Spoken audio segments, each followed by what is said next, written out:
Hello, I'm Liz Pichon and I'm going to show you today how to doodle a bit like Tom Gates does.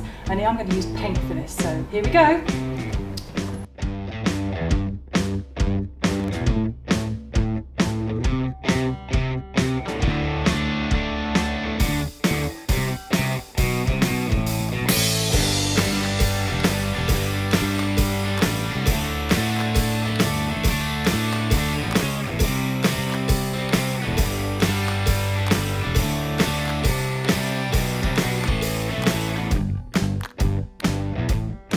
It's a bit like you do it on the cover of the books.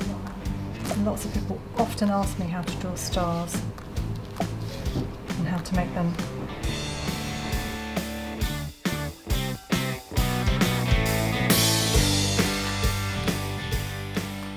So you do a little dot like that, and then you draw all the lines like that. Now the next thing you do is like this, and fill it in. Here's a line. You can fill those bits in like that.